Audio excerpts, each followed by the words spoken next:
Dia muncul ketika seluruh dunia dalam kondisi berdarah-darah, Bapak Ibu. Maknanya apa? Dunia dalam kondisi perang di mana-mana. Di tengah-tengah kondisi itu Imam Mahdi Allah munculkan.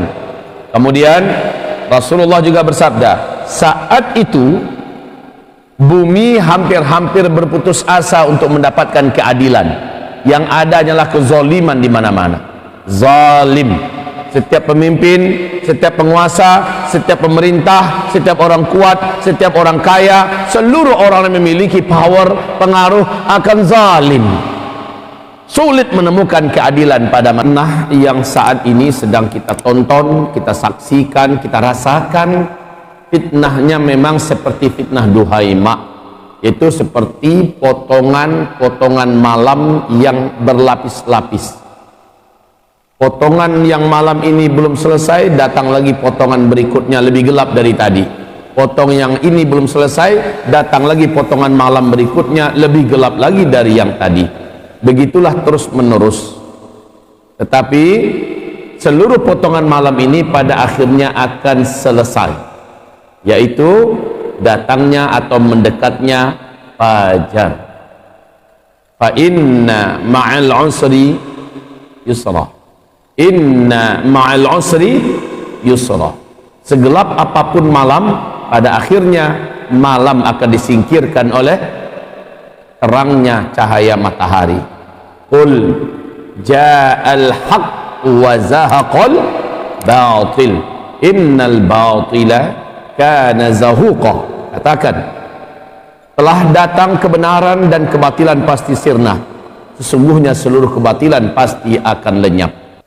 Nabiullah sallallahu alaihi wasallam menyebutkan tentang kemunculan sosok pemimpin terakhir yang akan membuat sejuk dunia ini. Figur tersebut langsung dari keturunan kandungnya, dan bahkan Nabi tunjuk hidung, yaitu Hasan bin Ali. Kata Rasulullah sallallahu alaihi wasallam, dari keturunan cucuku ini nanti di akhir zaman akan muncul seorang pemimpin penutup.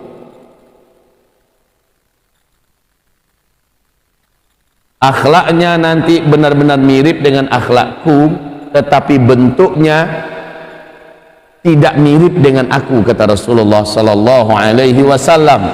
Sosok tersebut digelari, diberi nama dengan Al-Mahdi. Namanya benar-benar mirip dengan namaku, kata Rasulullah, dan nama ayahnya juga mirip dengan nama ayahku. Itu nama sosok tersebut, yaitu Imam Al-Mahdi. Dia muncul ketika seluruh dunia dalam kondisi berdarah-darah, Bapak Ibu. Maknanya apa? Dunia dalam kondisi perang di mana-mana. Di tengah-tengah kondisi itu Imam Mahdi Allah munculkan. Kemudian Rasulullah juga bersabda, saat itu bumi hampir-hampir berputus asa untuk mendapatkan keadilan. Yang ada hanyalah kezaliman di mana-mana. Zalim. Setiap pemimpin, setiap penguasa, setiap pemerintah, setiap orang kuat, setiap orang kaya, seluruh orang yang memiliki power, pengaruh akan zalim. Sulit menemukan keadilan pada masa itu. Kemudian Rasulullah juga mengatakan, pada masa dia muncul, pajak di mana-mana menggila, menindas rakyat-rakyatnya. Pada masa itu, kata Rasulullah sallallahu alaihi wasallam, manusia dalam keadaan tegang, makanan utama sulit didapatkan, kelaparan melanda di mana-mana, ekonomi sedang ada di bawah sekali. Orang benar-benar putus asa melanjutkan hidup. Di tengah itulah Imam Mahdi dimunculkan oleh Allah dan menjadi sitawasi dingin, kata orang Padang ya. Sitawasi dingin. Apa maksudnya sitawasi dingin?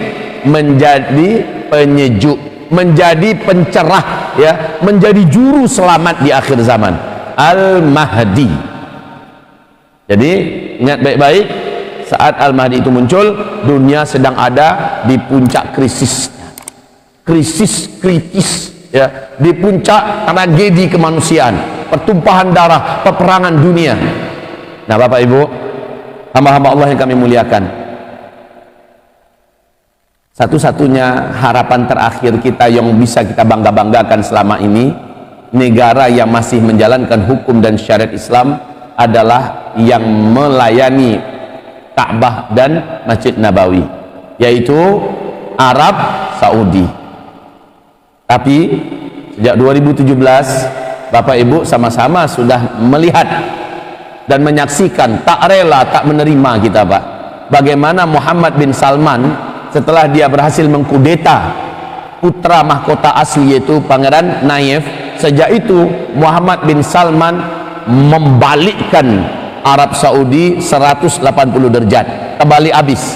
Di tangannya dia rontokkan satu demi satu syariat Islam, di tangannya dia batalkan hukum-hukum Islam, di tangannya dia legalkan liberalisasi, di tangannya dibenarkannya sekularisme, di tangannya semua pintu-pintu maksiat dibuka selebar-lebarnya. Di tangannya sekarang Arab Saudi sudah bukan lagi Arab. Baru 2 bulan yang lalu, dengan penuh percaya diri dan rasa bangga, dengan gaya dan mimik wajah serta bahasa tubuh yang memuakkan, dia berkata di depan perwakilan dari negara-negara Teluk dan seluruh negara Timur Tengah. Apa katanya? Saya pastikan Arab Saudi, dia sebut satu-satu, seluruhnya 5 tahun ke depan sudah menjadi Eropa baru.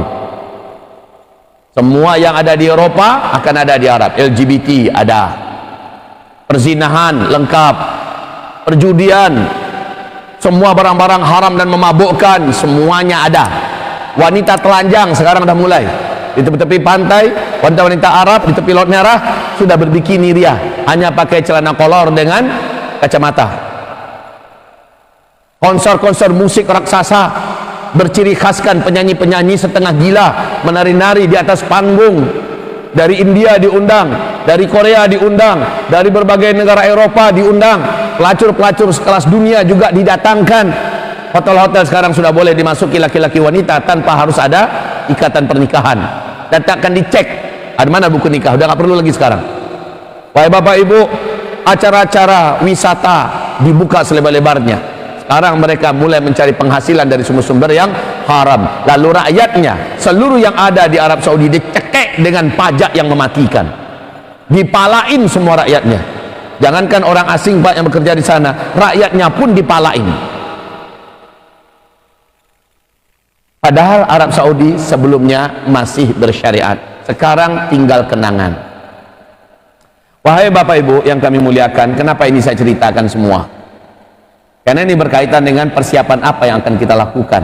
Kalau Arab Saudi sebagai benteng terakhir diterapkannya Islam dan syariat Islam, dan sekarang benteng itu sudah runtuh, apa yang terjadi? Saya akan membacakan sebuah hadis yang membuat Bapak Ibu semua merinding, dan hadis ini mengerikan. Tapi sebelum hadis itu saya bacakan pada Bapak Ibu. Mungkin Bapak Ibu kalau yang ingin dan terus mengikuti berita ya, bagaimana di Arab Saudi gencar-gencarnya nangkapin para ulama, dai, ustaz-ustaz, sedikit aja menyinggung tentang masalah moral, menyinggung tentang masalah akhlak, menyinggung tentang masalah perubahan negatif ini, ulama tersebut, dai tersebut langsung dibekuk, langsung dijebloskan ke penjara, nggak boleh bicara. Jangankan ulama yang bicara, ibu kandungnya saja mengkritisi anaknya, ibu kandungnya sampai sekarang hilang, nggak tahu di mana rimbanya. Ibu kandung yang melahirkannya. Bapak Ibu yang kami muliakan, saya lanjutkan pada pembicaraan kita. Kemudian, jika demikian keadaannya, saya bacakan hadis Nabi berikut ini. Rasulullah SAW bersabda, "Fi hadhil ummah hasfun wa maskun wa qadhfun." Qalu, "Wa mata dzaka ya Rasulullah?" Qala, 1. Idza zaharatil qainat. 2. Wal ma'azif. 3. Wa syuribatil khumur. Artinya di akhir zaman, pada umatku ini nanti, Nabi menunjuk ke tanah yang ditempatinya, yaitu Madinah Al-Munawwarah, berarti Arab Saudi hari ini.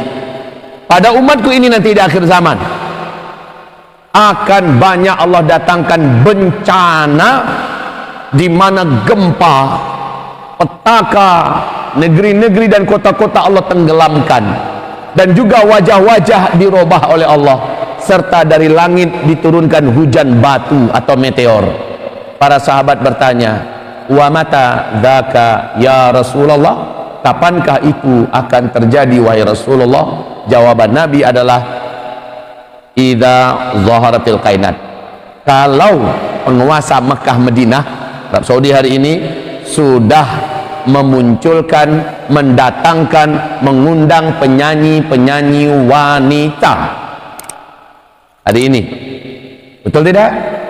Yang kedua, wal ma'azif, apabila musik dan alat-alat musik, konser-konser raksasa dengan lirik-lirik setan itu sudah digelar di mana-mana. Tidak ada acara apapun di Arab Saudi hari ini kecuali pasti ada konser musiknya, dan penyanyinya dari luar negeri, dari India yang kita tahu pakaiannya setengah telanjang atau mungkin hampir seluruhnya telanjang. Itu yang meliuk-liuk, yang ditonton oleh anak mudanya. Hip hop juga diundang, penyanyi rock, penyanyi setan, lama-lama dajjal bermunculan. Wasyuribatul khumur, dan pada saat itu bersamaan orang-orang akan biasa betul tos-tosan minum minuman keras. Dan sekarang Pak, nggak malu-malu minum minuman keras, sama kayak kita minum air mineral. Udah hari-hari, balik ke zaman jahiliyah dulu. Nah, kalau itu sudah kalian buat yang tiga-tiga ini, maka hujan meteor akan menghantam kalian, bumi akan banyak mengalami bencana. Sekarang saya padukan dengan kondisi kondisi hari ini. Apa kata Muhammad bin Salman? Dia berkata, saya menolak seluruh hadis-hadis sahih dari Nabi Muhammad sallallahu alaihi wasallam. Seluruh hadis sahih ditolak. Yang saya akui cuma Al-Quran dengan hadis mutawatir, yang lain saya tolak. Maka dia terang-terangan telah menunjukkan kekufurannya, kemurtadannya, wahai kaum muslimin yang kami muliakan.